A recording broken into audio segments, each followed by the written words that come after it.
તો વધુ એક મહત્વના સમાચાર વરસાદને લઈને નજર કરીએ મહત્વના સમાચાર પર। સવારે 6 થી 10 સુધી 135 તાલુકાઓમાં મેઘમહેર થઈ છે। તો મહત્વના જે સમાચાર છે, સમગ્ર ગુજરાતમાં સાર્વત્રિક વરસાદ વરસ્યો છે, ત્યારે બનાસકાંઠા હોય, દક્ષિણ ગુજરાત હોય, મધ્ય ગુજરાતમાં વરસાદનું જોર જોવા મળી રહ્યું છે। અરવલ્લીના ભિલોડાની જો વાત કરીએ તો 4 કલાકમાં 3 ઇંચ વરસાદ અહીં વરસ્યો છે। અરવલ્લીમાં પણ ભારે વરસાદ, બનાસકાંઠાના સુઈ ગામમાં એટલે કે ઉત્તર ગુજરાતમાં 2.5 ઇંચ વરસાદ, સુઈ ગામમાં જે વરસાદ વરસ્યો છે તેના કારણે અનેક જગ્યાએ પાણી ભરાયા છે। નવસારીના ચીખલીમાં એટલે કે દક્ષિણ ગુજરાતમાં પણ 2.5 ઇંચ વરસાદ વરસ્યો છે। સુરતના ઓલપાડમાં પણ 2 ઇંચ વરસાદ વરસ્યો છે। તો ઉત્તર ગુજરાત અને દક્ષિણ ગુજરાતમાં ભારે વરસાદ વરસ્યો। મહેસાણાના બેચરાજીમાં પણ 2 ઇંચ વરસાદ વરસ્યો છે।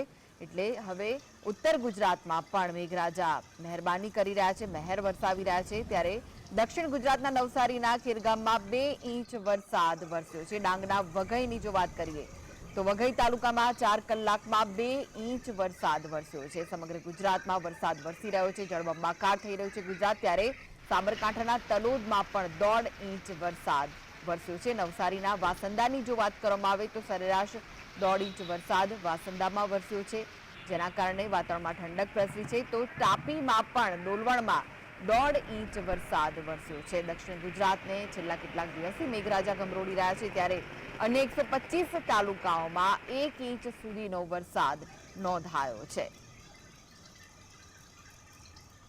તો 4 કલાકમાં ક્યાં કેટલો વરસાદ વરસ્યો તેના પર જો નજર કરીએ તો સવારે 6 થી 10 સુધીમાં 135 તાલુકાઓમાં મેઘમહેર થઈ છે, જેમાં અરવલ્લીના ભિલોડામાં 4 કલાકમાં 3 ઇંચ વરસાદ વરસ્યો છે।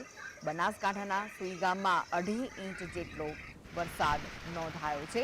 તો સાથે જ જો દક્ષિણ ગુજરાતના નવસારીની વાત કરવામાં આવે, ચીખલીમાં 2.5 ઇંચ વરસાદ વરસ્યો છે। સુરતના ઓલપાડમાં 2 ઇંચ વરસાદ વરસ્યો છે, જેના કારણે પાણી થઈ ગયા છે રોડ રસ્તા। મહેસાણાની જો વાત કરવામાં આવે, મહેસાણાના બેચરાજીમાં પણ 2 ઇંચ વરસાદ વરસ્યો છે। તો નવસારીના ખેરગામમાં 2 ઇંચ વરસાદ નોંધાયો છે। 4 કલાકમાં આ જગ્યાઓએ વધુ વરસાદ વરસ્યો છે। ડાંગના વઘઈ તાલુકામાં 4 કલાકમાં 2 ઇંચ વરસાદ વરસ્યો છે। સાબરકાંઠાના તલોદમાં 1.5 ઇંચ જેટલો વરસાદ વરસ્યો છે। તો નવસારીના વાસંદામાં સરેરાશ 1.5 ઇંચ વરસાદ વરસ્યો છે। ઉત્તર ગુજરાત અને દક્ષિણ ગુજરાતમાં મેઘરાજા મહેરબાન થયા છે। તાપીના ડોલવણમાં પણ 1.5 ઇંચ વરસાદ વરસ્યો છે। ક્યાંક મધ્યમ તો ક્યાંક ભારે વરસાદ વરસી રહ્યો છે। સવારે 6 થી 10 સુધી 135 તાલુકાઓમાં મેઘમહેર જોવા મળી રહી છે।